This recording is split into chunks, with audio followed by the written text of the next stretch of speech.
ನೋಡಿ voice ಕೇಳಿಸೈತಾ?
Hello,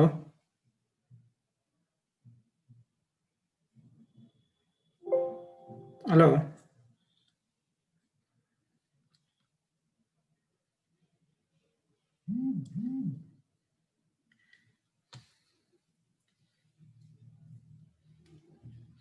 hello, ಕೇಳಿಸೈತೆ ಎಲ್ಲರಿಗೂ?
ನೋಡಿ ಕೇಳಿಸೈತಾ?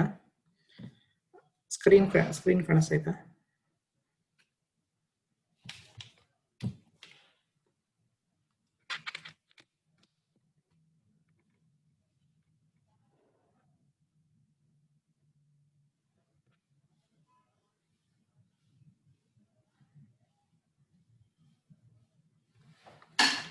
ಸ್ಕ್ರೀನ್ ಕಾಣಿಸ್ತೈತಾ? ನೋಡಿ, 2 ಮಾರ್ಕ್ಸ್ ಕ್ವಶನ್ಸ್ ಕಸ್ಟಮ್ಸ್ ಆಕ್ಟ್ ಅಲ್ಲಿ ಬಂದಾಗ ಇಲ್ಲಿ ಏನ್ ಹಾಕಿದೀವಿ ಇದು ಮಾತ್ರ ನೀವು ನೋಡ್ಕೊಂಡ್ರೆ ಸಾಕು. Define customs act, the duty, this is the duty, the main act which provides the laying and collection of a duty, import or export procedure prohibited, or importation and exportation of goods, and penalties, offense.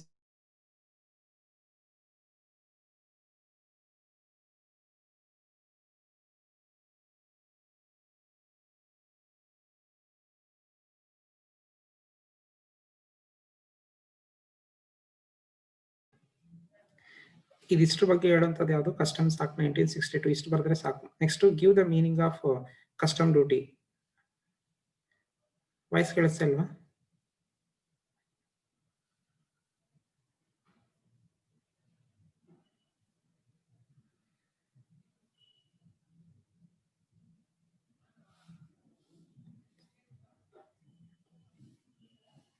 Naveen Kumar, ನೀನ್ ಏನ್ ಕೇಳಿದ್ದು ಗೊತ್ತಿಲ್ಲ, ಅದು question ಇನ್ನೊಂದ್ಸತಿ send ಮಾಡು. ಅದು question ಇರ್ಲಿಲ್ಲ.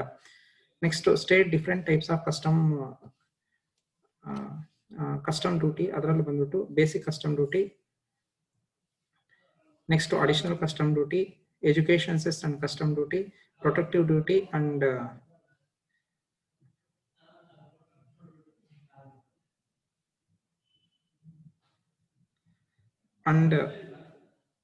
countervailing duty on subsidized goods. ಇಷ್ಟು ಬರೆದ್ರೆ ಸಾಕು. This is the types of custom duty. ಇವು ಟೈಪ್ಸ್ ಆಫ್ ಕಸ್ಟಮ್ ಡ್ಯೂಟಿ ಆಗುತ್ತೆ.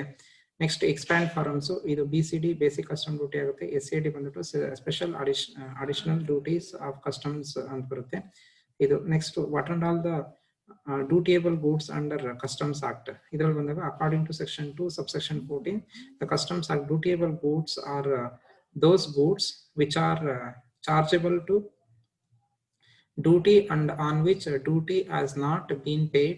Thus goods remains dutiable till they are not cleared from the port.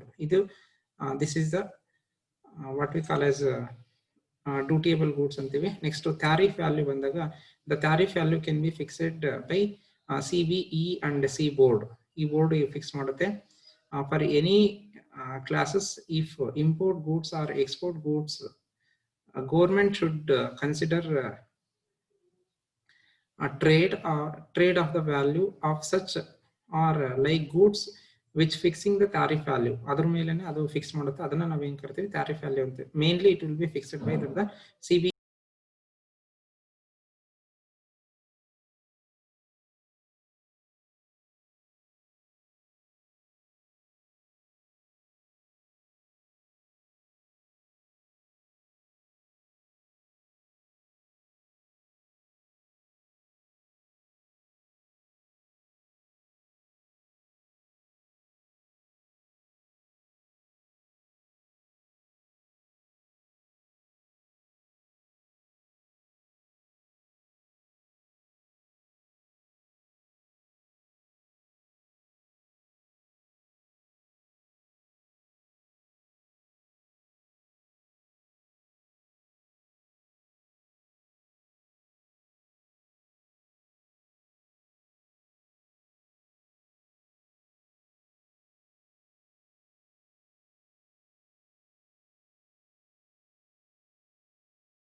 Next ಬಂದ್ಬಿಟ್ಟು transaction value. ಇದ್ರ ಮೇಲೆ ನಾವು pronounce ಮಾಡಿದ್ದು transaction value of import goods shall be priced actually paid or payable for goods when sold for export to India, adjusted in accordance with the provisions of Rule 9. ಅಂದ್ರೆ ಯಾವ value ಮೇಲೆ ನಾವು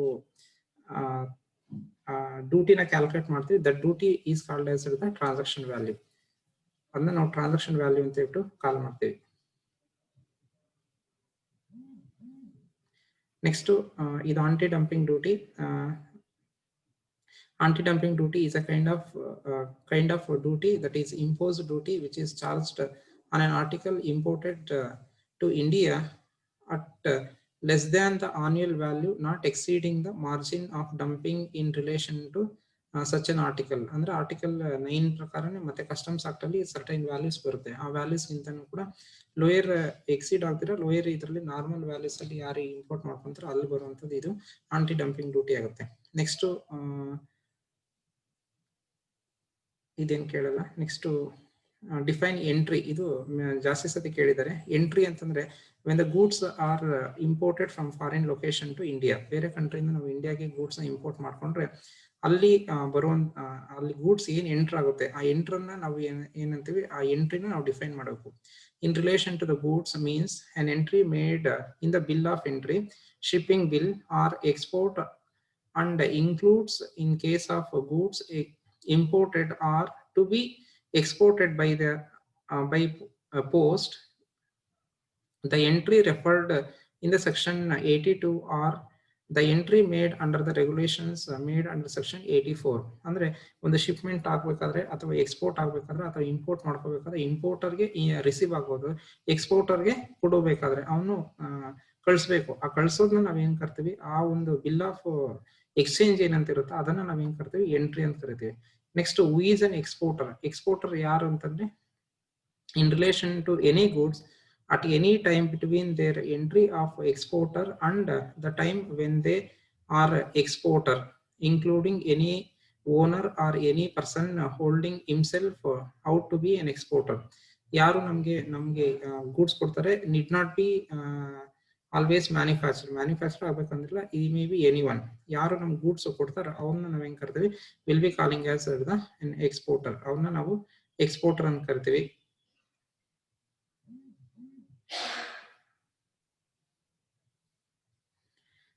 next importer ಅಂತಂದ್ರೆ is a person who has been importing or who is a person who has been receiving the goods, ಯಾರು goods receive ಮಾಡ್ಕೊಂತಾರ ಅವರು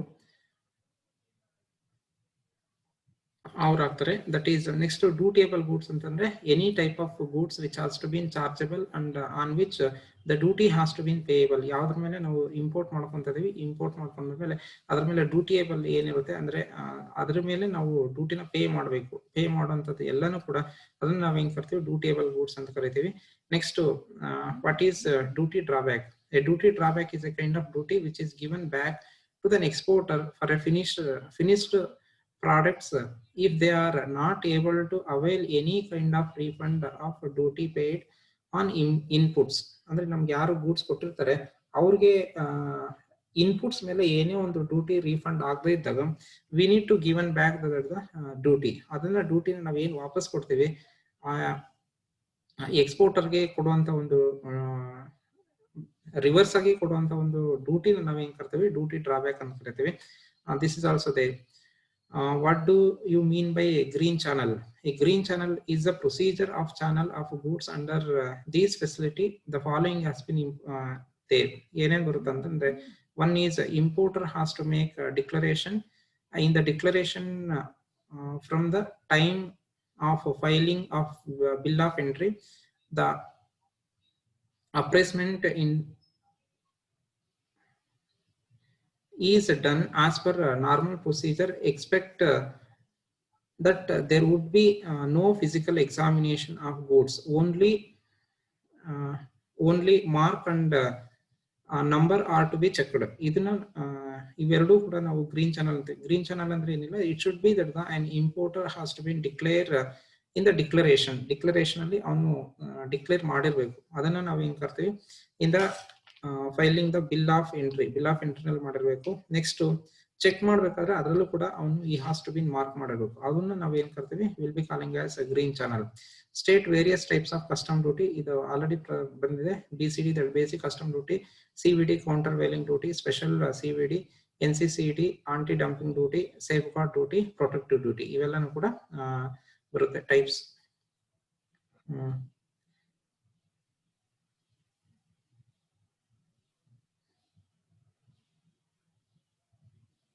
ಇದು 6 marks questions. ಇದು what is the basic difference between valuation method of valuation of customs. ಇದು ನೀವು ಓದ್ಕೊಳ್ಳಿ, ಇದು group ಅಲ್ಲಿ ಹಾಕಿದ್ದೀನಿ ಆಲ್ರೆಡಿ. ಇದಿಷ್ಟು ಬಂದ್ಬಿಟ್ಟು it is relating to companies. Next firms ಅಲ್ಲಿ ಬರುವಂತದ್ದು ಜಾಸ್ತಿ ಕೇಳುವಂಥದ್ದು ಫರ್ಮ್ಸ್ ಅಲ್ಲಿ. What is a partnership? Partnership is a relation between person who has agreed to share a profit of business carried on by all or any of them acting for all.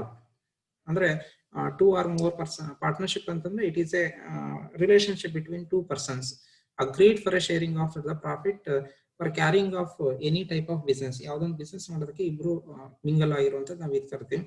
ಜಾಸ್ತಿ ಕೇಳುವಂತದ್ದು ಈ question, what is a partnership deed? Partnership deed ಅಂತಂದ್ರೆ it is an agreement. ಅದನ್ನ ನೋಡಿ ಇಲ್ಲಿ ಏನ್ ಹೇಳ್ತೀವಿ, it is a legal document which contains the agreement between partners in respect of sharing of profit or losses, capital contribution, interest on capital and drawings, remuneration payable to the partners and rights and duties of a partner. ಇದಿಷ್ಟು ಸೇರ್ಕೊಂಡಿರುವಂತದ್ದು ಒಂದು legal documentation ಅಥವಾ legal agreement between the partners ಏನಿರುತ್ತೆ ಅದನ್ನ ನಾವು will be calling as the partnership deed ಅಂತ ಕರಿತೀವಿ. Next what is a firm? Firm ಅಂದಿದ ತಕ್ಷಣ it will be defined under section 2 subsection 23 ನಲ್ಲಿ ಡಿಫೈನ್ ಮಾಡ್ತೀವಿ. Under the income tax act of 1961 ನಲ್ಲಿ ಹೇಳ್ತೀವಿ, firm shall have the meaning assigned to it in the Indian Partnership Act 1932 ನಲ್ಲಿ define ಮಾಡ್ತಾರೆ. and shall include limited liability partnership has defined in the Limited Liability Partnership Act 2008. ಇಲ್ಲಿ firm in the sense that and any kind of the business in business association which has been established by fulfilling or by having a partnership deed. ಯಾವ ಒಂದು business association ಅಥವಾ business combination ಅದು partnership deed ಮುಖಾಂತರ formation ಆಗಿರುತ್ತೆ, ಅದನ್ನು ನಾವು ಹೆಂಗ್ ಕರ್ತೀವಿ, which will be called as the firm ಅಂತೀವಿ. ಫರ್ಮ್ ಅಲ್ಲಿ ಲಿಮಿಟೆಡ್ ಲಯಬಿಲಿಟಿ ಪಾರ್ಟ್ನರ್ಶಿಪ್ ಬರುತ್ತೆ, and also the Indian partnership act 1932 ಏನಿದೆ ಅದನ್ನು ಕೂಡ ಬರುತ್ತೆ. Next, who is a partner. Partner ಯಾರು ಅಂತಂದ್ರೆ any kind of the person. ಇಲ್ಲಿ ನೋಡಿ ಇಲ್ಲಿ ಹೇಳಿದ್ದೇನೆ, any person who begin an being a minor has admitted to the benefit of partnership, or a person of limited liability. A partnership 13 has defined in the limited liability partnership act. ಇವರಿಬ್ಬರನ್ನು ಕೂಡ ನಾವು partner ಅಂತ ಕರೆದು ಮಾಡ್ತೀವಿ.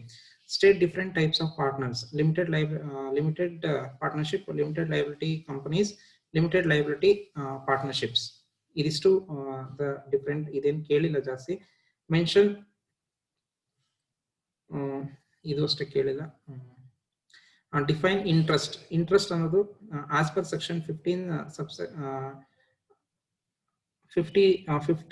52 subsection 28A ನಲ್ಲಿ interest means interest payable in any manner in respect of any money ಬಾರೋಡ್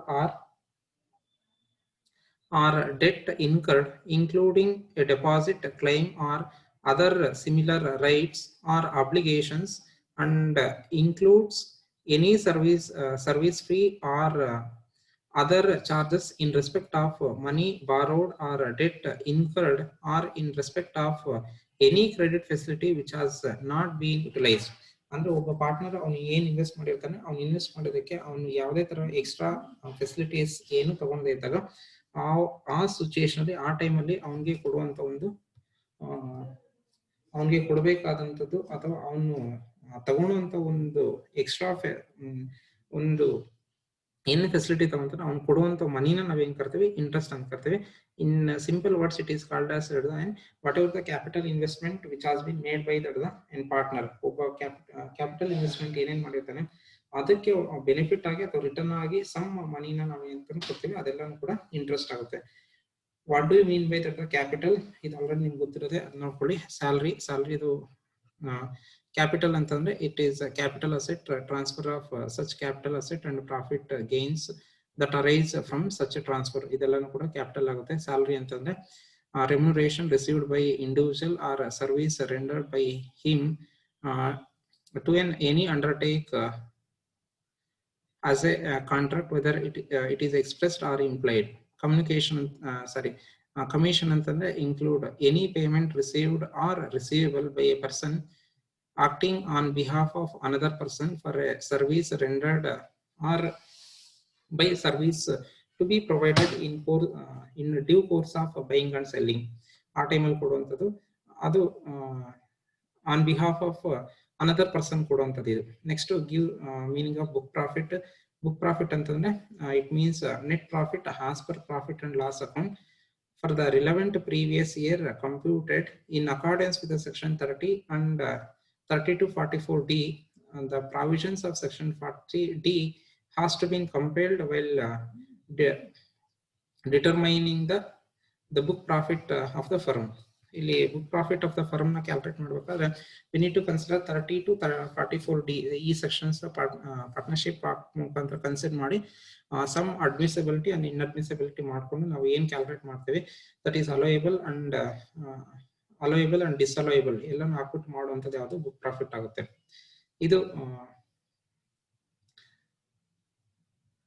ಇದಿಷ್ಟು ಇದರಲ್ಲಿ ಬರುವಂಥದ್ದು ಮ್ಯಾಕ್ಸಿಮಮ್. ಇವೆಲ್ಲನೂ ಬೇಕಲ್ಲ, ಇವೆಲ್ಲನೂ ನೋಡ್ಕೊಳ್ಳಿ.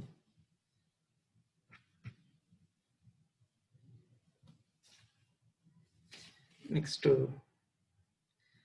ಈ ರೀತಿ ಕ್ವಶನ್ಸ್ ಅಡ್ಮಿಸಬಿಲಿಟಿ ಮತ್ತು inadmissibility, discuss the items taxable of the firm, ಇವು ಮತ್ತೆ ಇವು, state whether the following are admissible and inadmissible expenses under the provisions of income tax act under partnership, ಇವೆಲ್ಲ ನೋಡಿ ಇಲ್ಲೆಲ್ಲ ಐತೆ. ಇದು ಕೂಡ 2006 ಅಲ್ಲಿ ಕೊಟ್ಟಿರುವಂತದ್ದು. ಗಿಫ್ಟ್ ಟ್ಯಾಕ್ಸ್ ಬಂದ್ಬಿಟ್ಟು ಇನ್ಅಡ್ಮಿಸಬಲ್ ಆಗುತ್ತೆ. LIC premium on directors and is family members life, ಇದು ಕೂಡ ಇನ್ಅಡ್ಮಿಸಬಲ್ ಆಗುತ್ತೆ. Payment of licence fees for obtaining franchise, ಇದು ಇನ್ಅಡ್ಮಿಸಬಲ್ ಆಗುತ್ತೆ. ಪ್ರೊಫೆಷನಲ್ ಟ್ಯಾಕ್ಸ್ ಪೇಡ್, ಇದು ಅಡ್ಮಿಸಬಲ್ ಆಗುತ್ತೆ. Annual listing fees paid towards a stock exchange by the company admissible ಆಗುತ್ತೆ. Expenditure paid in relation to the firm only ಆಗಿರಬೇಕು, ಅದು admissible ಆಗುತ್ತೆ. Pension paid to employee ಇದು inadmissible ಆಗುತ್ತೆ. ಆಯ್ತಾ, ಇದು ಫಾರ್ಮ್ಯಾಟ್ ಕೊಟ್ಟಿರುವಂಥದ್ದು, ಇದು ನಿಮಗೆ ಆಲ್ರೆಡಿ ಎಲ್ಲ ಕೊಟ್ಟಾಗೈತೆ. ಆಯ್ತಾ, ಇದು few questions, 2 marks questions relating to assessment of firms. Next assessment of companies ಬಂದಾಗ ಇಲ್ಲಿ ಕೇಳುವಂಥದ್ದು meaning of company. Company meaning already it has to been defined under section 2 subsection 17 of companies act ಪ್ರಕಾರ ನಾವು define ಮಾಡಬೇಕಾಗುತ್ತೆ. Company means any Indian company or any body corporate incorporated under the law of a foreign country or any institutions, association or body which was assessable or was assessed as a company for the assessment year up to 70-71, or any institution, association or body whether incorporated or not, whether Indian or non-Indian, which is declared by the general or special order of CBDT. ನೀವು ಮಧ್ಯದಲ್ಲಿ ಏನೇ ಬರೆದ್ರು ಕೂಡ this line is very important. ಕೊನೆಗೆ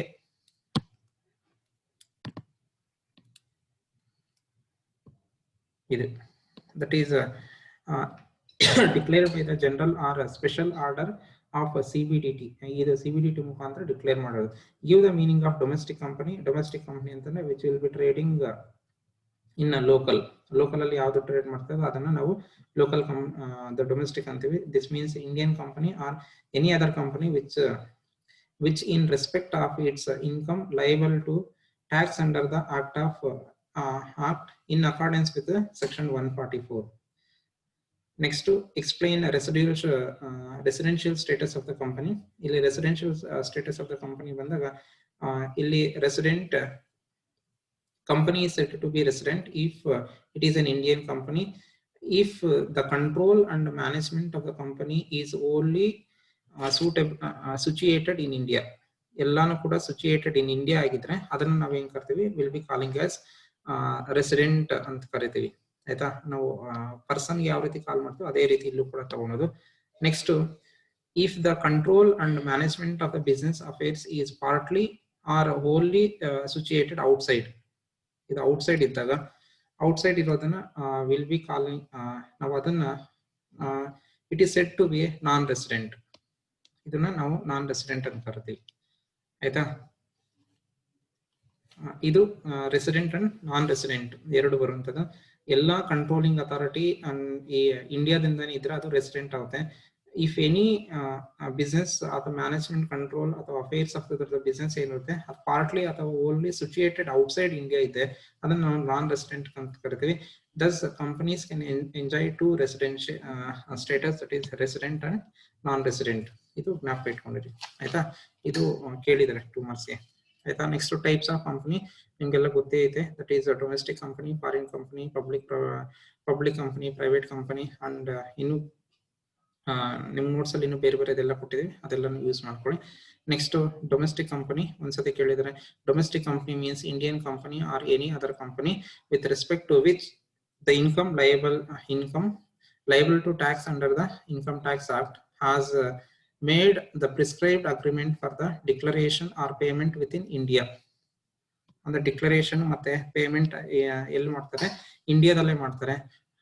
Of the dividends are also has to be payable out of such income. ಅದರ ಮುಖಾಂತರ pay ಮಾಡೋದು. ಇದನ್ನ ನಾವು ಏನ್ ಕರ್ತೀವಿ, purely called as domestic company. Next zero tax company, ಇದು ವೆರಿ ಇಂಪಾರ್ಟೆಂಟ್, ಇದು ಕೇಳಿದ್ದಾರೆ. ಝೀರೋ ಟ್ಯಾಕ್ಸ್ ಕಂಪನಿ ಏನಂತಂದ್ರೆ because of these zero tax companies only MAT is introduce. MAT introduce ಆಗಿರೋದೇ ಇದೇ ಉದ್ದೇಶಕ್ಕಾಗಿ, ಇದೇ ಪರ್ಪಸ್ಗಾಗಿನೇ. ಆಯ್ತಾ, zero company zero tax companies ಅಂತಂದ್ರೆ the companies who have book profit as per P&L account but total income as per provisions of Income Tax Act. Income Tax Act ಪ್ರಕಾರ either it will be nil or negative. ಅಂದ್ರೆ book profit 1 lakh ಬಂದಿರುತ್ತೆ, but as per income tax act ಪ್ರಕಾರ calculate ಮಾಡಿದ್ರೆ provisions ಏನ್ ಬರುತ್ತೆ, ಇದು ನಿಲ್ ಬರುತ್ತೆ. ಅಂದ್ರೆ ಝೀರೋ ವ್ಯಾಲ್ಯೂ ಬರುತ್ತೆ. ಅವಾಗ ಏನಾಗುತ್ತೆ, there is no need to payable. ಅವಾಗ ಏನತ್ತೆ, not paying any income tax. ಅವರು ಯಾವುದೇ ಕಾರಣಕ್ಕೂ ಇನ್ಕಮ್ ಟ್ಯಾಕ್ಸ್ ನ ಪೇ ಮಾಡ್ತಾ ಇರಲ್ಲ. ಇನ್ಕಮ್ ಟ್ಯಾಕ್ಸ್ ಅನ್ನೋದು ಪೇ ಮಾಡ್ತಾ ಇರಲ್ಲ. ಪೇ ಮಾಡದೇ ಇದ್ದಾಗ such companies are called as the zero tax companies. ಅಂದ್ರೆ ಇದೇನಿಲ್ಲ, P&L ಅಕೌಂಟ್ ಅಲ್ಲಿ ಪ್ರಾಫಿಟ್ ಇರುತ್ತೆ. ನೆಕ್ಸ್ಟ್ ಇನ್ಕಮ್ ಟ್ಯಾಕ್ಸ್ ಆಕ್ಟ್ ಪ್ರಕಾರ ನಾವು ಏನಾದ್ರು ಕ್ಯಾಲ್ಕುಲೇಟ್ ಮಾಡಿದ್ರೆ ಟೋಟಲ್ ಇನ್ಕಮ್ ನ ಕ್ಯಾಲ್ಕುಲೇಟ್ ಮಾಡಿದ್ರೆ ಅಲ್ಲಿ ಏನ್ ಬರುತ್ತೆ, ನಿಲ್ ಅಥವಾ ನೆಗೆಟಿವ್ ಇನ್ಕಮ್ ಬರುತ್ತೆ, ಅಂದ್ರೆ ಲಾಸ್ ಬರುತ್ತೆ. ಅದು ಬಂದಾಗ ಅಂತ ಸಿಚುಯೇಷನ್ ಅಲ್ಲಿ ಅವರು they are not paying the any type of income tax to government. ಅಂತ ಕಂಪನೀಸ್ ನಾವೇನ್ ಮಾಡ್ತೀವಿ, will be calling zero tax companies. ಈ ಪರ್ಪಸ್ಗೋಸ್ಕರನೇ ಮ್ಯಾಟ್ ಅನ್ನೋದು ಇಂಟ್ರೊಡ್ಯೂಸ್ ಆಗಿ ಎಲ್ಲಾ ಕಂಪನೀಸ್ ತಗೋಬೇಕಂತ ಹೇಳ್ಬಿಟ್ಟು ಮ್ಯಾಟ್ ಇಂಟ್ರೊಡ್ಯೂಸ್ ಆಯಿತು, ಇಲ್ಲೇ ಬರೋದು. ಆಯ್ತಾ. Next expand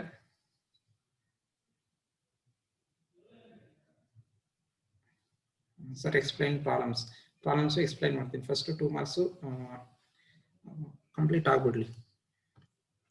expand PF, AAS and AOP, that is partnership firm assessed has such ಇದಾಗುತ್ತೆ. AOP ಅಂದ್ರೆ association of person.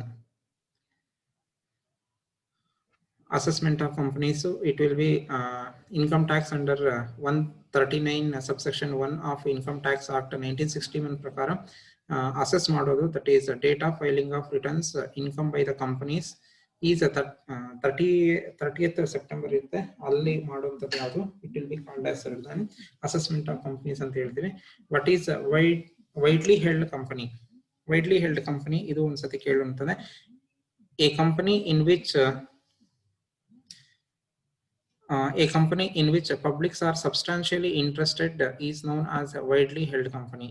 The publics are substantially interested means that the publics only that and they have to be considered. Publics are substantially interested and they will be that and raising the fund with that and publics only. Other that will be called as the widely held company. It is also one of the question which will be asked. Next, to define depreciation. As you all know, the depreciation is a charge on asset used for an generating income during the previous year. That is we have been previous year ಅಲ್ಲಿ use ಮಾಡಿರ್ತೀವಿ. ಅದನ್ನ use ಮಾಡಿರೋದಕ್ಕೋಸ್ಕರ we have been charging some of the decline value. ಅದನ್ನ decline value ನ ನಾವು will be calling as depreciation. ಈ line ಬರೆದ್ರೆ ಸಾಕು. It is a charge on asset used for generating income during the previous year. Next additional depreciation. Additional depreciation ಯಾವಾಗ ಕೊಡ್ತೇವೆ, ಇದು ಒಂದ್ಸತಿ ಕೇಳಿರುವಂತದೆ. Additional depreciation is given allowed at 20% ಕೊಡುವಂಥದ್ದು. ಇದು ಯಾವ್ದ್ರ ಮೇಲೆ ಕೊಡ್ತೀವಿ ಅಂತಂದ್ರೆ that is very important. It will be given on new machinery purchased during the relevant previous year. ಅದ್ರ ಮೇಲೆ ಮಾತ್ರ ಕೊಡಬೇಕು. ಇದು very important. That the new plant and machinery ಮೇಲೆ ಮಾತ್ರ ಕೊಡುವಂಥದ್ದು. And it is allowed only in a year in which the machinery is purchased. ಯಾವ ವರ್ಷ ನಾವು ಪರ್ಚೇಸ್ ಮಾಡ್ತೀವಿ ಆ ವರ್ಷಕ್ಕೆ ಮಾತ್ರ ಇದು ಬರುತ್ತೆ. And in subsequent year no additional depreciation will be given. ಇದು ಎಕ್ಸ್ಟ್ರಾ. ಆಯ್ತಾ, ಇದು ಕೂಡ ನೀವು ಬರೀಬಹುದು. ಇದು ಬಂದ್ಬಿಟ್ಟು ಯಾವುದು, that is it will be called as additional depreciation ಗೆ. ಇದು ವೆರಿ ಇಂಪಾರ್ಟೆಂಟ್, ಚೆನ್ನಾಗಿ ನೋಡ್ಕೊಳ್ಳಿ. ಆಯ್ತಾ, ಅಡಿಷನಲ್ ಡಿಪ್ರಿಸಿಯೇಷನ್ ಕೇಳಬಹುದು question. Next, what is a MAT? MAT is a minimum alternate tax. Ensure that no tax payer is substantial income can avoid a tax liable by using exclusions, deductions and incentives. Other purpose goಸ್ಕರ ಮಾಡುವಂತದ್ದು. Next, what is tax credit under MAT? Tax credit ಅಂತಂದ್ರೆ if the amount of tax payable by the companies under MAT is more than the amount of tax payable at the normal rate, the difference is known as the tax credit. ಅಂದ್ರೆ ನಾವು ಎರಡು calculate ಮಾಡಬೇಕು. ಒಂದು MAT ಅಲ್ಲಿ calculate ಮಾಡಬೇಕು and normal provisions. ಇವೆರಡು difference ನೋಡ್ಕೊಂಡು ಅದು ಯಾವ್ದು ಬರ್ಬೇಕಂತಂದ್ರೆ if the tax payable by the company under MAT is more than the and tax payable under the normal, ಇದು ಜಾಸ್ತಿ ಇರಬೇಕು, ಇದು ಕಮ್ಮಿ ಇರಬೇಕು ಅಂತ ಒಂದು ಡಿಫರೆನ್ಸ್ ಅಮೌಂಟ್ ಏನೈತೆ that is called as the tax credit. The amount of tax credit can be that recovered in the next 10 years. 10 years ಅಲ್ಲಿ ಯಾವಾಗ ಬೇಕಾದ್ರೂ ಅದನ್ನ ರಿಕವರ್ ಮಾಡ್ಕೋಬಹುದು. ಆಯ್ತಾ, this is known as the tax credit under MAT ಗೆ ಸಂಬಂಧಪಟ್ಟಿರೋದು. Next, explain briefly. ಇದು ಕೇಳುವ theory question, ಇದು ನೀವು ನೋಡ್ಕೊಳ್ಳಿ. Briefly explain MAT provisions. ಆಯ್ತಾ, write a short note on 115 GB. ಇದಿಷ್ಟು.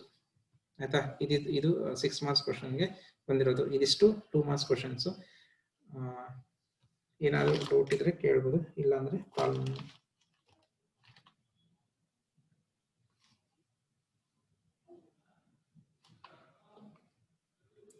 Hello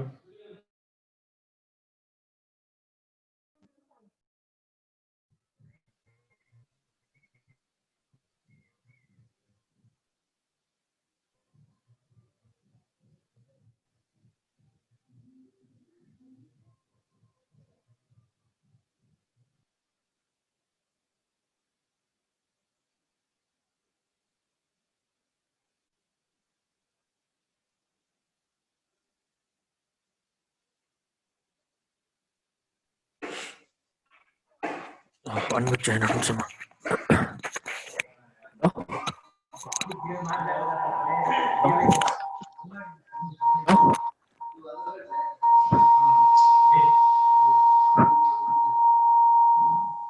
Hello? Hello? Sir? Sir, exam ಏನಾದ್ರು for Hello? Hello?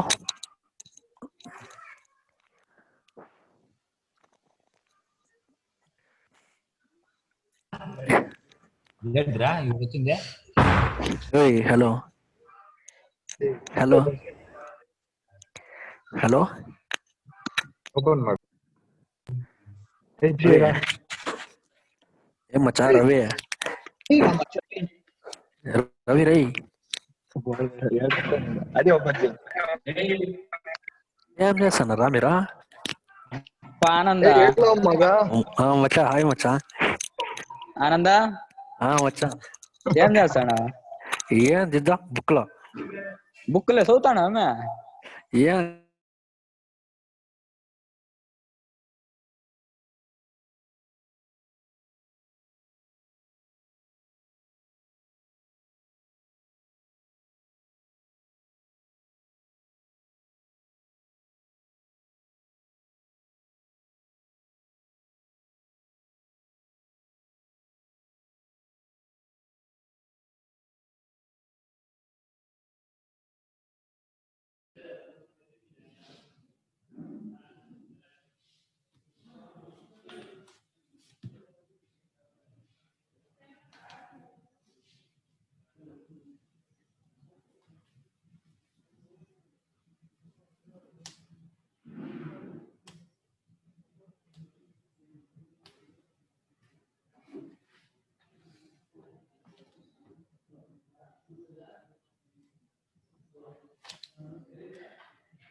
ಏನಾದ್ರು ಡೌಟ್ ಆಯ್ತಾ?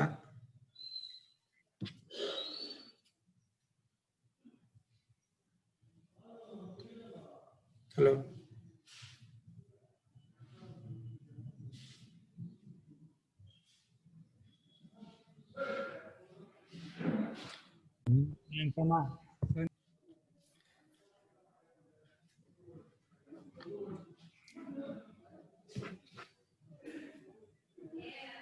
ಏನಾದ್ರು ಡೌಟ್ ಇದ್ರೆ ಮಾತ್ರ ಆನ್ ಮಾಡ್ಕೊಂಡು ಕೇಳಿ, ಇಲ್ಲಾಂದ್ರೆ ಸುಮ್ಮನೆ ಮಾತಾಡಕ್ ಹೋಗ್ಬೇಡಿ. ಪ್ರಾಬ್ಲಮ್ಸ್ ಎಕ್ಸ್ಪ್ಲೈನ್ ಮಾಡಿ ಸರ್ ಸುಮ್ಮನೆ.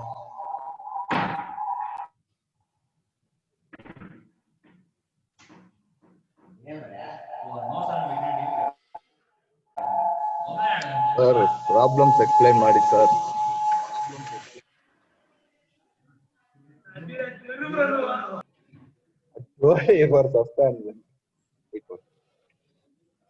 ಹೋಗಲ್ಲ ಮಗನೇ ಹೋಗ. ಸರ್ ಪ್ರಾಬ್ಲಮ್ಸ್ ಎಕ್ಸ್ಪ್ಲೈನ್ ಮಾಡಿ, ಕಸ್ಟಮ್ಸ್ ಆಫ್ ಡ್ಯೂಟಿ. ಮಾಡ್ತೀನಿ ಒಂದು ನಿಮಿಷ.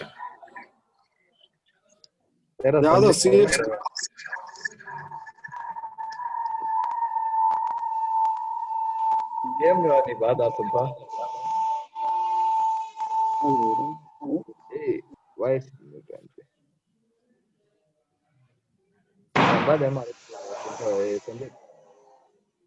ఎవరిదిరా ఎస్సారా ఊరికే పబ్జి ఆడుకోకుండా వెళ్ళప్ప నువ్వు ఆన్లైన్ క్లాసా? ఎట్లా పెట్టు వస్తాను నేను. పబ్జి ఆడదామా ಸರ್? ಅಸೆಸ್ಮೆಂಟ್ ಆಫ್ ಕಂಪನೀಸ್ ಮಾಡಿ ಸರ್.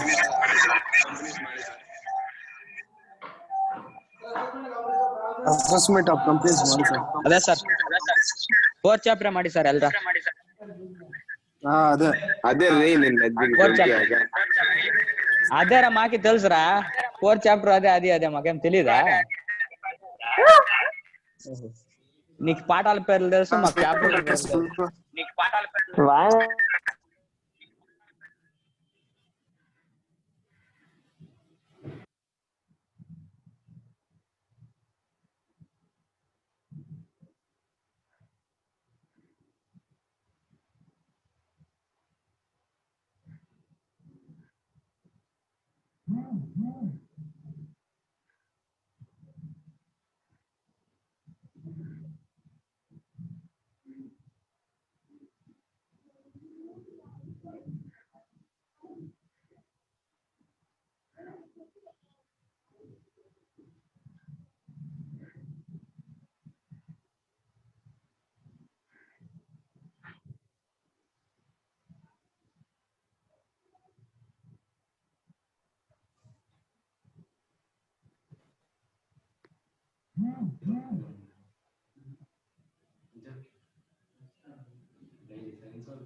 ನೋಡಿ few problems relating to custom duty. ಯಾಕಂದ್ರೆ ಕಸ್ಟಮ್ ಡ್ಯೂಟಿ ನಲ್ಲಿ ಸಮ್ ಕರೆಕ್ಷನ್ಸ್ ಇದೆ. ನಮ್ಮ ಫಾರ್ಮೆಟ್ ಕ್ಲಾಸ್ ಅಲ್ಲಿ ಕೊಟ್ಟಿರೋದು ಓನ್ಲಿ ಒಂದು ಮಾತ್ರ ಕರೆಕ್ಷನ್ ಇದೆ. ಆ ಫಾರ್ಮೆಟ್ ಆಲ್ರೆಡಿ ನಿಮ್ಗೆ ಗ್ರೂಪ್ ಅಲ್ಲಿ ಶೇರ್ ಮಾಡಿದೀನಿ. ಒಂದು ನೋಡಿ ಅದರಲ್ಲಿ before going for A problem ನಾವಲ್ಲಿ ಏನ್ ಮಾಡಿದೀವಿ ಅಂತಂದ್ರೆ ಆಫ್ಟರ್ FOB ಕ್ಯಾಲ್ಕುಲೇಷನ್ ಕಾಣ್ತಾ ಇದೆಲ್ಲ ಸ್ಕ್ರೀನ್ ಎಲ್ಲರಿಗೂ? ಹಲೋ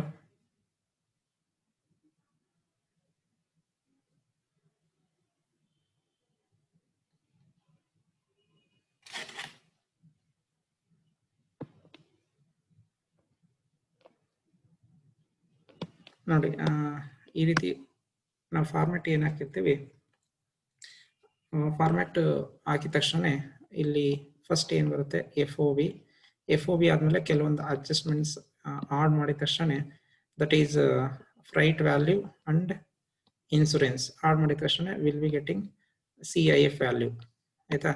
ಈ CIF ವ್ಯಾಲ್ಯೂಗೆ ನಿಮ್ಗೆ ಕೆಲವೊಂದು ಬುಕ್ಸ್ ಅಲ್ಲಿ ಕೆಲವೊಬ್ಬರೆಲ್ಲ ಕ್ವಶನ್ ಕೇಳಿದಿರ, ಫೋನ್ ಮಾಡಿ ಕೇಳಿದ್ರೆ ಏನಾಗುತ್ತಂದ್ರೆ FOB ವ್ಯಾಲ್ಯೂ ಬಂದಿದ ತಕ್ಷಣ ಇನ್ಸೂರೆನ್ಸ್, ಫ್ರೈಟು, ಇನ್ಸೂರೆನ್ಸ್, ಅದಾದ್ಮೇಲೆ ಕೆಲವೊಂದು admissible elements, say for example commission payable ಇರ್ಬೋದು ಅಥವಾ any of the other packing charges, design and development charges ಏನಾದ್ರು ಇದ್ರೆ ಕೆಲವೊಂದ್ಸತಿ ಇಲ್ಲೇನೆ ಆಡ್ ಮಾಡ್ತಾರೆ. ಅಂದ್ರೆ ನಾವು FOB ಏನ್ ತಗೊಂಡಿರ್ತೀವಿ, ಈ FOB ಗೆ ನಾವ್ ಏನ್ ಮಾಡ್ಬೇಕು, actually we need to add only freight and next one is insurance.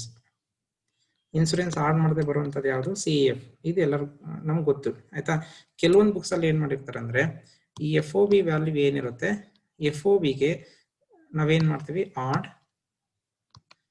Freight, insurance, ಇದಿಷ್ಟೇ ಆಡ್ ಮಾಡಲ್ಲ. ಇದ್ರ ಜೊತೆಗೆ ಏನ್ ಮಾಡ್ತಾರೆ ಅಂದ್ರೆ ಡಿಸೈನ್ ಚಾರ್ಜಸ್ ಏನಾದ್ರು ಇದ್ರೆ ಅಥವಾ ಕಮಿಷನ್ ಏನಾದ್ರು ಇದ್ರೆ ಇದನ್ನು ಕೂಡ ಇಲ್ಲೇನೆ ಸೇರಿಸ್ತಾರೆ. ಇಲ್ಲೇ ಸೇರಿಸ್ಬಿಟ್ಟು ಕೊನೆಗೆ ಏನ್ ಮಾಡಿರ್ತಾರೆ, ಇಲ್ಲಿ ಬಂದಿರುವಂತದನ್ನ CIF ಅಂತ ಕಾಲ್ ಮಾಡಿರ್ತಾರೆ. ಆಯ್ತಾ? ಇದು ಕೂಡ ಅಲೌಡ್. ಆಯ್ತಾ?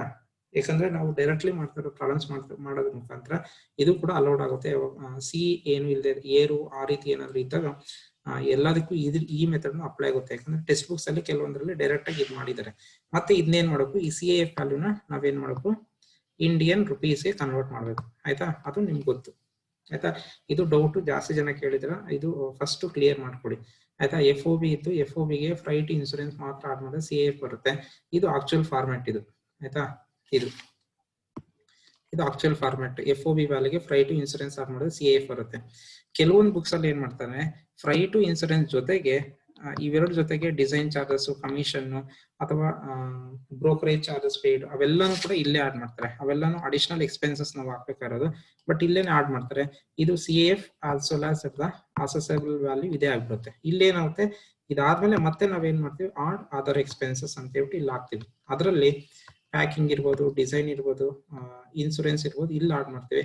ಇಲ್ಲಿ ಬರುವಂತದ್ದು ಇದನ್ನ ನಾವೇನ್ ಕರಿತೀವಿ, AV ಅಂತ ಕರಿತೀವಿ. ಆಯ್ತಾ? These both the formats are available. First ಇದು ಕ್ಲಿಯರ್ ಮಾಡ್ಕೊಡಿ. ಆಯ್ತಾ? ನೆಕ್ಸ್ಟ್ ಸೆಕೆಂಡ್ ಡೌಟ್ ನಿಮ್ದು ಏನಂತಂದ್ರೆ, ಈ ರೀತಿ ನಾವ್ ಏನ್ ಬರೀತೀವಿ, FOB ಏನಾದ್ರು ಕೊಟ್ಟಿದ್ದು if it is air mode ಆಗಿದ್ರೆ ಅವಾಗ ಏನ್ ಮಾಡ್ಬೇಕು, 20% ಆಫ್ FOB ತಗೋಬೇಕು. Next or actual value. ಒಂದು ನಿಮಿಷ ಕ್ಲೀನ್ ಆಗಿ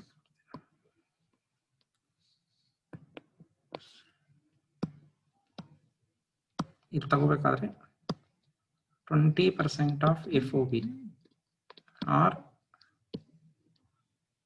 ಆಕ್ಚುಯಲ್ ಫ್ರೈಟ್. ಇದರಲ್ಲಿ ವಿಚ್ ಎವರ್ ಈಸ್ ಲೋಯರ್ ತಗೋಬೇಕು, ಅದು ಆಕ್ಚುಯಲ್ ಫ್ರೈಟ್ ಆಗುತ್ತೆ. Next insurance, if it is given insurance ತಗೊಳ್ಳಿ. If not given 1.125% of FOB ತಗೊಂಡು ಮಾಡ್ಬೇಕು. ಇದು ನಿಮ್ಗೆ ಗೊತ್ತಾಯ್ತು. ಆಯ್ತಾ? ಇದು ಬಂದ್ಬಿಟ್ಟು FOB CAF ಗೆ ಮಾಡ್ಕೊಳ್ಳೋದಕ್ಕೆ. ಸಪೋಸ್ CAF ಕೊಟ್ಟಿದ್ದಾರೆ, ಏರ್ ಮೋಡ್ ಐತೆ, ಇದು 6 ಮಾರ್ಕ್ಸ್ ಜಾಸ್ತಿ ಕೇಳೋದು. CAF ಕೊಟ್ಟಿದ್ದಾರೆ, ಏರ್ ಮೋಡ್ ಐತೆ. ಆಯ್ತಾ? ಅವಾಗ ನಾವೇನ್ ಮಾಡ್ಬೇಕಂದ್ರೆ, ಇದ್ರಲ್ಲಿ first less freight, actual freight, ಇದು ಫ್ರೈಟು ಮತ್ತೆ ಇನ್ಸೂರೆನ್ಸ್, ಆಕ್ಚುಯಲ್ ಇನ್ಸೂರೆನ್ಸ್ ಪೇಮೆಂಟ್ ಏನಿರುತ್ತೆ ಇದನ್ನ ಎರಡನ್ನೂ ಕೂಡ ಸಪ್ರೇಟ್ ಮಾಡಬೇಕು. ಸಪ್ರೇಟ್ ಮಾಡದೆ ಬರುವಂತದ್ದು FOB, ಇಲ್ಲಿ ಬರುವಂತದ್ದು FOB ಆಗುತ್ತೆ. ಆಯ್ತಾ? ಈ FOB ನಲ್ಲಿ ಮತ್ತೆ ನಾವೇನ್ ಮಾಡಬೇಕು, ಆಡ್ ಮಾಡಬೇಕು. ಯಾವುದು? 20% ಆಫ್ FOB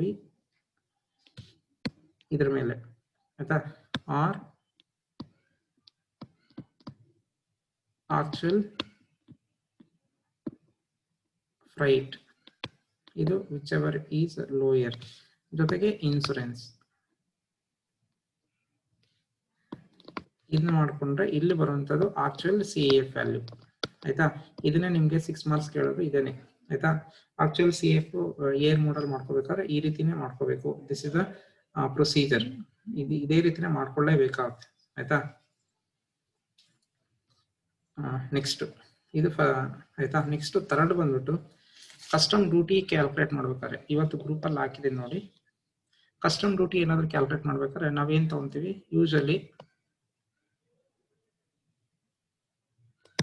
ಅಸೆಸಬಲ್ ವ್ಯಾಲ್ಯೂನ ತಗೊಂತೀವಿ. ಅಸೆಸಬಲ್ ವ್ಯಾಲ್ಯೂ ಅಥವಾ ಟ್ರಾನ್ಸಾಕ್ಷನ್ ವ್ಯಾಲ್ಯೂ ತಗೊಂತೀವಿ.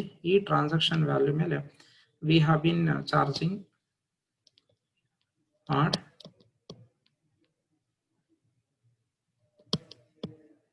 ಕಸ್ಟಮ್ಸ್ ಡ್ಯೂಟಿ ಅಥವಾ BCD ನ ಇದ್ರ ಮೇಲೆ ಚಾರ್ಜ್ ಮಾಡ್ಬೇಕಾಗುತ್ತೆ. ಅದು ರೇಟ್ ಏನಿರುತ್ತೆ ಅಟ್ ಪರ್ಸೆಂಟೇಜ್, ಎಷ್ಟು ರೇಟ್ ಇರುತ್ತೆ ಅಷ್ಟು ರೇಟ್ ಮೇಲೆ ಇದ್ರ ಮೇಲೆ ಚಾರ್ಜ್ ಮಾಡ್ತೀವಿ. ಚಾರ್ಜ್ ಮಾಡಾದ್ಮೇಲೆ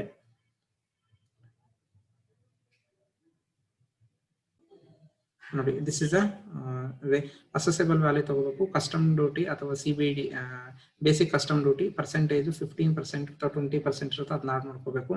ನೆಕ್ಸ್ಟ್ ಸೋಷಿಯಲ್ ವೆಲ್ಫೇರ್ ಸರ್ಚಾರ್ಜ್ ಅಂತ ಹೇಳ್ಬಿಟ್ಟು 10% ಇದ್ರ ಮೇಲೆ ಆಡ್ ಮಾಡ್ಕೋಬೇಕು. ಆಡ್ ಮಾಡ್ಕೊಂಡಿದ ತಕ್ಷಣ ಒಂದು ಟೋಟಲ್ ಅಮೌಂಟ್ ಬರುತ್ತೆ. ಈ ಟೋಟಲ್ ಅಮೌಂಟ್ ಮೇಲೆ we need to calculate IGST at desired rate. ನಮ್ಗೆ ಏನ್ ರೇಟ್ ಕೊಟ್ಟಿರ್ತಾನೋ 18% ಅಥವಾ 12% ಅಥವಾ 5% ಏನ್ ಕೊಟ್ಟಿರ್ತಾರೆ IGST ರೇಟ್ ನ ಈ ಎಲ್ಲ ಅಮೌಂಟ್ ಮೇಲೆ ಒಟ್ಟಿಗೆ ಹಾಕ್ಬೇಕಾಗುತ್ತೆ. ಹಾಕಿದ ತಕ್ಷಣ ಬರುವಂತದ್ದು ಯಾವುದು, it is known as what we call as the total custom duty payable. And again no need to put cess. ಇಲ್ಲಿ 4% ಎಕ್ಸ್ಟ್ರಾ ಸೆಸ್ ಹಾಕೋ ಅವಶ್ಯಕತೆ ಇಲ್ಲ. ಇದು ದಿಸ್ ಇಸ್ ದ ಫಾರ್ಮ್ಯಾಟ್. ಆಯ್ತಾ. ಇದ್ರ ಫಾರ್ಮ್ಯಾಟ್ ನೋಡಿ ಇಲ್ಲಿ ಫ್ರೀ ಆನ್ ಬೋರ್ಡ್ ವ್ಯಾಲ್ಯೂ ಆದ್ಮೇಲೆ FOB ವ್ಯಾಲ್ಯೂ ಮತ್ತೆ 20% ಆಫ್ FOB ಇದನ್ನ ವಿಚ್ ಎವರ್ ಈಸ್ ಲೋಯರ್ ತಗೊಂಡಿದೀವಿ. Next packing charges, insurance, design and development charges ಇಲ್ಲೇ ಆಡ್ ಮಾಡಿದೀವಿ. ನಾನು ಇದೇ ನಿಮ್ಗೆ ಡೌಟ್ ಬಂದಿರೋದು ಇದೇನೆ. ಇಲ್ಲಿ ಆಕ್ಚುಲಿ ನಾವ್ ಏನ್ ಮಾಡಬೇಕು, ಫ್ರೈಟ್ ಮತ್ತೆ ಇನ್ಸೂರೆನ್ಸ್ ಮಾತ್ರ ಆಡ್ ಮಾಡ್ಕೊಂಡು CAF ವ್ಯಾಲ್ಯೂ ಬರ್ತಾ ಇತ್ತು. ಬಟ್ ಇಲ್ಲಿ ಏನಾಗೈತೆ, ಎಲ್ಲಾನು ಕೂಡ ಇನ್ಕ್ಲೂಡ್ ಮಾಡ್ಬಿಟ್ಟಿದೀವಿ. ಸರ್ ವಾಯ್ಸ್ ಗ್ಲಿಚ್ ಆಗ್ತಿದೆ ಸರ್. ಎಲ್ಲಾನು ಕೂಡ ಇಲ್ಲಿ ಇನ್ಕ್ಲೂಡ್ ಮಾಡಿರ್ತೀವಿ. ಆಯ್ತಾ. ಯಾವ್ಯಾವ್ದು ಇನ್ಕ್ಲೂಡ್ ಮಾಡಿದೀವಿ ಅಂತಂದ್ರೆ,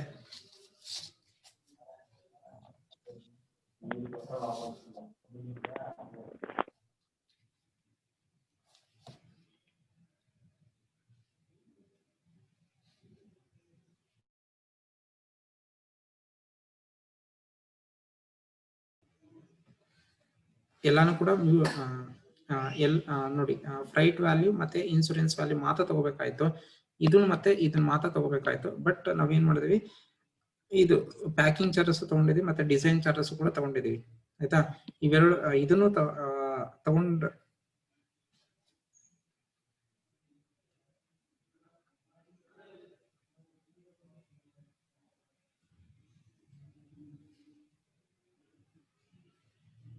ಹಲೋ, ಸ್ಕ್ರೀನ್ ಕಾಣಿಸ್ತೈತಾ?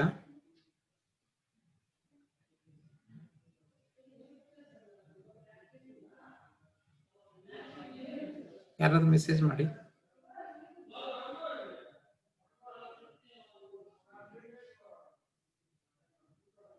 ಹಲೋ, ಯಾರಾದ್ರೂ ಹೇಳಿ, ಸ್ಕ್ರೀನ್ ಕಾಣಿಸ್ತೈತಾ? ಓಕೆ, ಕಾಣಿಸ್ತೈತೆ. ಇದರಲ್ಲಿ ಡಿಸೈನ್ ಡೆವಲಪ್ಮೆಂಟ್ ಚಾರ್ಜಸ್ ಇಲ್ಲಿ ಆಡ್ ಮಾಡ್ಕೊಂಡಿದೀವಿ. ಇಲ್ಲಾದ್ರೂ ಆಡ್ ಮಾಡ್ಕೋಬಹುದು, ಅಥವಾ ಇದು CAF ವ್ಯಾಲ್ಯೂ ಆದ್ಮೇಲೆ ಮತ್ತೆ ಆದ್ರೂ ಬೇಕಾದ್ರೂ ಆಡ್ ಮಾಡ್ಕೋಬಹುದು. ಆಯ್ತಾ. ಇದು ನಿಮ್ಗೆ ಡೌಟ್ ಬಂದಿದ್ದು, ಅದನ್ನು ಕ್ಲಿಯರ್ ಆಯ್ತು. ಇಲ್ಲಿ ಫಸ್ಟ್ ಆದ್ರೂ ಆಡ್ ಮಾಡ್ಕೊಳ್ಳಿ, ಅಥವಾ ಅದಾದ್ಮೇಲೆ ಬೇಕಾದ್ರೂ ಆಡ್ ಮಾಡ್ಕೊಳ್ಳಿ. ನೆಕ್ಸ್ಟ್ ಇದು ಅಸೆಸಿಬಲ್ ವ್ಯಾಲ್ಯೂ ಇದೆ, ಇದು ಬೇಡ. ನೆಕ್ಸ್ಟ್ ಒಂದು ಕಸ್ಟಮ್ ಡ್ಯೂಟಿ ಕ್ಯಾಲ್ಕುಲೇಷನ್ ಒಂದು ನೋಡೋಣ. ಟ್ಯಾಕ್ಸ್ ಪೇಯಬಲ್ ಒಂದು ಮಾಡಿ ಸರ್. ಟ್ಯಾಕ್ಸ್ ಪೇಯಬಲ್ ಈಗ ಮಾಡ್ತೇವೆ ನೋಡಿ. ಇದು 2018 ಕ್ವಶನ್ ಪೇಪರ್ದು.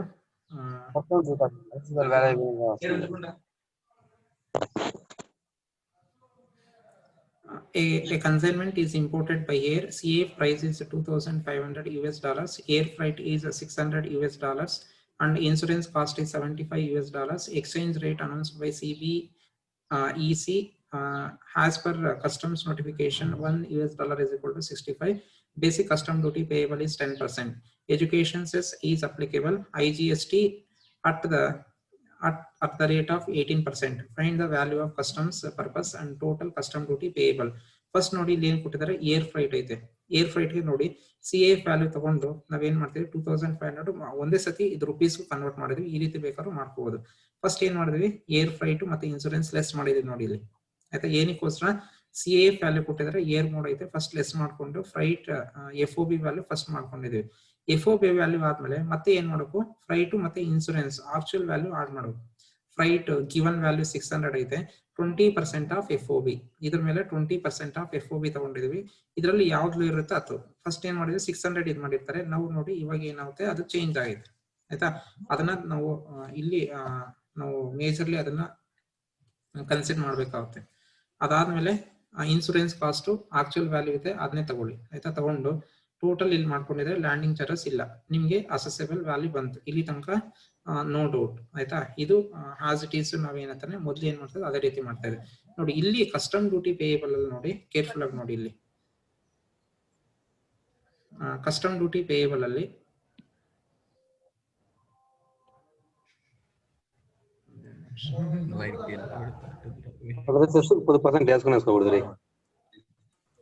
ನೋಡಿ, ಕಸ್ಟಮ್ ಡ್ಯೂಟಿ ಪೇಯಬಲ್ ಅಲ್ಲಿ ಬಂದಾಗ custom duty payable assessable value that is 1,47,225 ಏನೈತೆ ರುಪೀಸ್ ಕನ್ವರ್ಟ್ ಮಾಡಿರೋದು. ಅಥವಾ ನಾವು ಇಲ್ಲೇ ಬೇಕಾದ ತಗೋಬಹುದು, ಇದನ್ನೇ ಬೇಕಾದ್ರೂ ನಾವೇನ್ ಮಾಡ್ತೀವಿ, ಇಲ್ಲಿ ಬಂದಾದ್ಮೇಲೆ ಇದನ್ನ ರುಪೀಸ್ಗೆ ಕನ್ವರ್ಟ್ ಮಾಡ್ಕೊಂಡಿರ್ಬೋದು. ಆಯ್ತಾ. ಈ ವ್ಯಾಲ್ಯೂ ತಗೊಂಡಿದೀವಿ.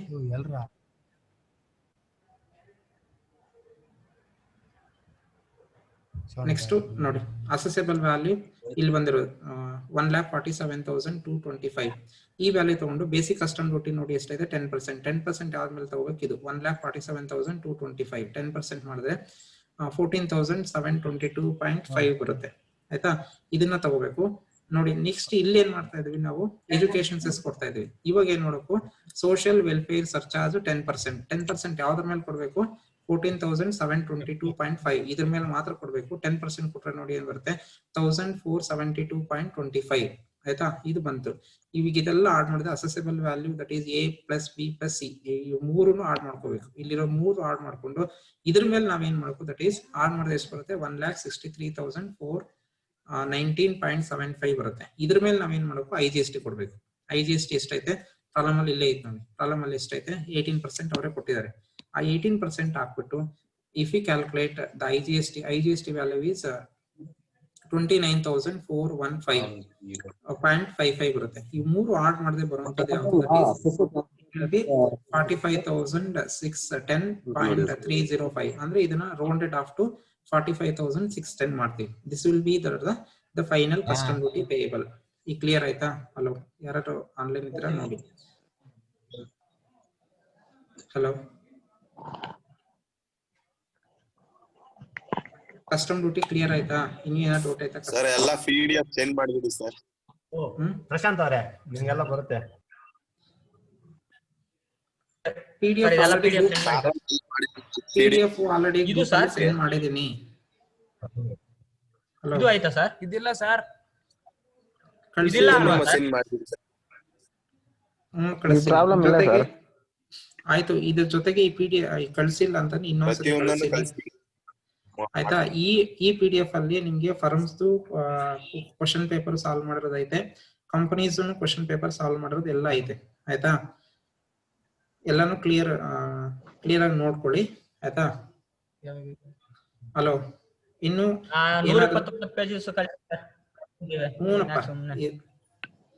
ಅದ already send ಮಾಡೈತೆ.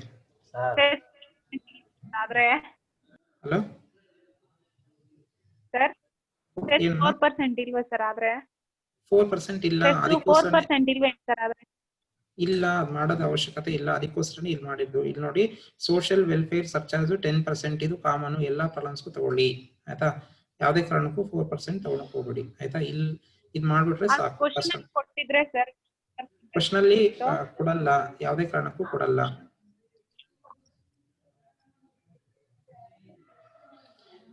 Suppose cess as applicable under Indian ಅಂತ ಏನಾದ್ರು ಕೊಟ್ರೆ ಇಲ್ಲಿ ಕೊನೆಗೆ ಆಡ್ ಮಾಡ್ಕೋಬೇಕಾದ, ಅದನ್ನು ಕೂಡ ನೀವು ಮಾಡೋ ಅವಶ್ಯಕತೆ ಇಲ್ಲ. ಕಸ್ಟಮ್ಸ್ ಅಲ್ಲಿ ಮಾಡಬೇಕಾದ ಅವಶ್ಯಕತೆ ಬರಲ್ಲ. ಆಯ್ತಾ, ಇಲ್ಲಿಗೆ ಕ್ಲಿಯರ್ ಆಗುತ್ತೆ. ಇನ್ನು ಈ ಪ್ರಾಬ್ಲಮ್ಸ್ ಎಲ್ಲಾನು ಎಕ್ಸಾಮ್ ಪ್ರಾಬ್ಲಮ್ಸ್ ಇವು ಎಲ್ಲಾನು ನಾನು ಆಲ್ರೆಡಿ ಸೆಂಡ್ ಮಾಡಿದ್ದೀನಿ. ನೀವು ಇಲ್ಲ ಅಂತ ಇದ್ರ ಇನ್ನೊಂದ್ಸತಿ ಸೆಂಡ್ ಮಾಡ್ತೀನಿ. ಇಲ್ಲ ಸರ್, ಬಂದಿಲ್ಲ. ಆಯ್ತಪ್ಪ, ಬಂದಿಲ್ಲ ಸರ್. ನೆಕ್ಸ್ಟ್ ಬಂದಿದೆ ಬಿಡಿ ಸರ್, ಬಂದಿದೆ ಬಿಡಿ ಸರ್. ನೆಕ್ಸ್ಟ್ ಸುಮ್ಮನೆ ಇರ. ಯಾರು ಶ್ರೀನಾಥನ್ ಅಥವಾ ಯಾರು ಇನ್ನೊಬ್ರು ಕ್ವಶನ್ ಕೇಳಿದ್ರು, that commission why it will be divisible. ಇದನ್ನ ಡಿವಿಷನ್ ಏನಕ್ಕೆ ಮಾಡ್ತೀರಾ? ಸಂಪತ್ತೇ ಇರ್ಬೇಕು. ಯಾರೋ ನೆನ್ನೆ ಕ್ವಶನ್ ಕೇಳಿದ್ರು, ಇಲ್ಲಿ ಏನಕ್ಕೆ ಡಿವಿಷನ್ ಮಾಡ್ತಾ ಇದೀವಿ? 27,000 ನವೀನ್ ಬಾಯ್ ಸರ್. ನವೀನ ಯಾರು ಗೊತ್ತಿಲ್ಲ. ಇಲ್ಲಿ ಏನಕ್ಕೆ ಡಿವಿಷನ್ ಮಾಡ್ತಾ ಇದೀವಿ? ಇದು ಪ್ರಾಬ್ಲಮ್ ಆಗ್ಬೋದು ಕೇಳಿದ್ರು. ಇದು ಏನಕ್ಕೆ ಡಿವಿಷನ್ ಮಾಡ್ತಾ ಇದೀವಿ ಅಂತಂದ್ರೆ, ಇದು this division has to be done because of that time converting of 27,000 to dollars. ಇಲ್ಲಿ 27,000 ಇದು ಕೊಟ್ಟಿದ್ದಾರೆ, ನಮ್ಗೆ ಡಾಲರ್ಸ್ ಬೇಕು, ಅದಕ್ಕೋಸ್ಕರ ಡಿವೈಡ್ ಮಾಡಿದೀವಿ ಅಷ್ಟೇನೆ. ಅದು ಬೇರೆ ಇನ್ನೇನಿಲ್ಲ. ಈ ಡಾಲರ್ ವ್ಯಾಲ್ಯೂ ಬೇಕು, ಅದಕ್ಕೋಸ್ಕರ ನಾವು ಮಾಡ್ಕೊಂಡಿದೀವಿ ಅಷ್ಟೇನೆ, ಅದರಿಂದ ಬೇರೆ ಇನ್ನೇನಿಲ್ಲ. ಆಯ್ತಾ, ಇದಿಷ್ಟು. ಮತ್ತೆ ಇನ್ನು ನಿಮ್ಗೆ ಎಕ್ಸಾಂಪಲ್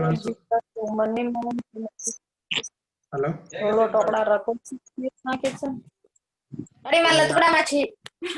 ಯಾರಮ್ಮದು?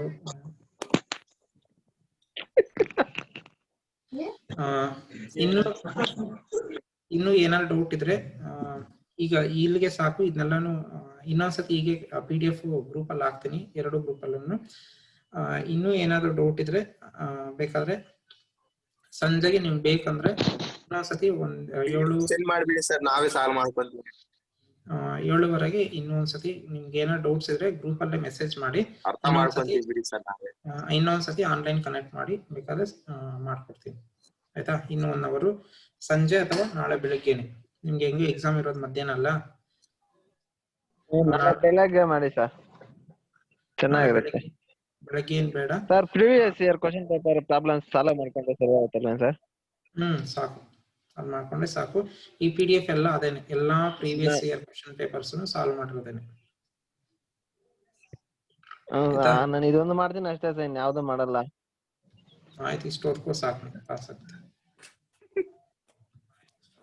ಸಾಕು ಸರ್, ತಲೆ ಎಲ್ಲ ತುಂಬಾ 2 ಮಾರ್ಕ್ಸ್ ಕ್ವಶನ್ಸ್ ನಾನು ಎಷ್ಟು ಕೊಟ್ಟಿದ್ದೀನೋ 6 ಪೇಜಸ್ ಐತಲ್ಲ, ಆ 6 ಪೇಜಸ್ ಮಾತ್ರ ಓದ್ಕೊಡಿ ಸಾಕು. It is sufficient. ಅದು ಇಲ್ಲೋ ಐತಾ? ಅದು ಇಲ್ಲ ಅಂತೀರ ನೀವು? Thank you sir.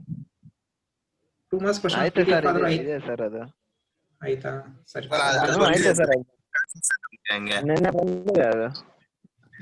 ಸರ್ ಅದ. Okay, thank you. ಇಲ್ಲಿಗೆ ಎಂಡ್ ಮಾಡ್ತಾ ಇದ್ದೀನಿ. Thank you, bye. All the ಬೇಗ ಬೆಸ್ಟ್. ಬನ್ನಿ ಸರ್. ನೈಟು ಸರ್ 7 o'clock ಮತ್ತೆ ನಾನು ಕನೆಕ್ಟ್ ಮಾಡ್ತೀನಿ. ಯಾರಾದ್ರೂ ಡೌಟ್ಸ್ ಇದ್ರೆ ಮಾತ್ರ ಬನ್ನಿ, ಎಲ್ಲರೂ ಜಾಯಿನ್ ಆಗಕ್ಕೆ ಹೋಗ್ಬೇಡಿ. Thank you.